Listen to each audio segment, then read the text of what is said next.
जय हिंद बहनों। आज मुझे फिर से बड़े दुख के साथ ये कहना पड़ रहा है कि आज हमारी एक और बहन ने अपनी प्राणों की आहुति दे दी इस ऑनलाइन काम की वजह से।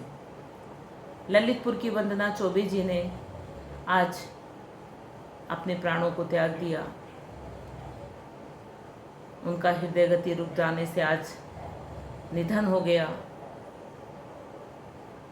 सबसे पहले मैं भगवान से प्रार्थना करूंगी कि हमारी इस बहन की आत्मा को शांति दे तथा परिवार को इस असहनीय दुख को सहने की शक्ति दे। आज पहली बार नहीं, हर तीसरे दिन ये सुनने को मिल रहा है कि फलाने ज़िले की बहन का निधन हो गया, हार्ट अटैक आ गया, ब्रेन हेमरेज हो गया। आए दिन ये सुनने को मिल रहा है। सरकार के साथ साथ मैं विभाग के अधिकारियों से भी ये निवेदन करूंगी कि हमारी बहनों को इतना प्रताड़ित ना करें, इतना ऑनलाइन काम का प्रेशर ना करें। उनके पास कोई सुविधाएं नहीं है, बल्कि आपको बराबर परियोजनावार ज्ञापन के माध्यम से आपको समस्याओं से अवगत करा दिया गया है। आप सरकार को लिखकर भेजें कि आंगनवाड़ियों के पास सुविधाएं नहीं हैं, और अगर आप इतना नहीं कर सकते हैं तो आप स्वयं 5G मोबाइल लेकर या अपनी क्षेत्रीय मुख्य सेविका को आदेशित करें कि वो आंगनवाड़ी के सेंटर पे जाएं और ऑनलाइन काम eKYC फेस कैप्चरिंग को कंप्लीट कराएं, और आंगनवाड़ियाँ लाभार्थियों को बुलाकर पूर्ण सहयोग करेंगी। और हमारी बहनें बिल्कुल भी ऑनलाइन काम का प्रेशर न लें। बराबर हमारी बहनों के फ़ोन आ रहे हैं कि हमें लेटर दिए जा रहे हैं, हमसे स्पष्टीकरण मांगा जा रहा है। तो बहनों, लेटर का मतलब लेटर होता है। आप उसमें अपनी समस्याएं लिख के बता सकते हैं कि हमें ये समस्याएं हैं, इसलिए हम ये काम नहीं कर पा रहे हैं। और अगर आपसे वो लेटर नहीं बन पा रहा है तो आप हमें फ़ोन करके बता सकते हैं, हमसे लेटर बनवा सकते हैं। मेरा नंबर सुधांशु भैया ने कई बार स्क्रीन पे भी दिखाया है, वहाँ से भी आपने नंबर नोट कर लिया होगा। और फिर भी अगर आपको कोई दिक्कतें आ रही हैं, सबसे पहली समस्या तो देखिए, आप ऑनलाइन काम जब तक मांग तांग कर मोबाइल करते रहेंगे, बच्चों के मोबाइल से करते रहेंगे, तो तब तक कोई समस्या का समाधान नहीं होगा। क्योंकि जब सरकार को फ्री के नौकर मिल रहे हैं, फ्री में काम चल रहा है, वो क्यों आपको सुविधाएं दें, क्यों आपका मानदेय बढ़ाएं? और आधे लोग काम करते रहेंगे और आधे लोग काम बंद करके बैठे रहेंगे, तब भी आपकी समस्या का समाधान नहीं होगा। आपको एक सुर में एक सांस खड़े हो जाना है कि हमसे ये काम नहीं हो पा रहा है, हमारे पास जब तक सुविधाएं नहीं हैं हम इस काम को बिल्कुल नहीं कर सकते।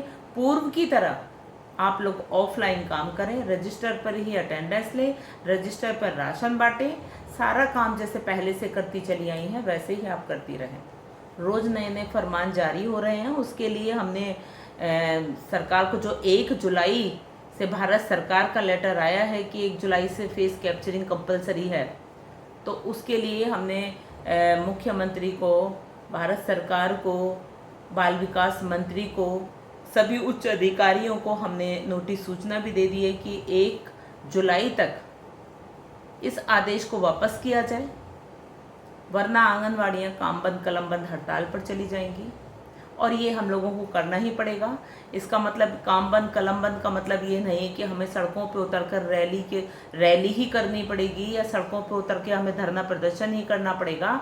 आप एक सुर में एक साथ इस काम को बंद करें और जून के महीने में बिल्कुल सड़कों पर ना निकलें, अपने सेंटर पर भी जाएं तो फील्ड में ना जाएं, अपने सेंटर पर ही रहें।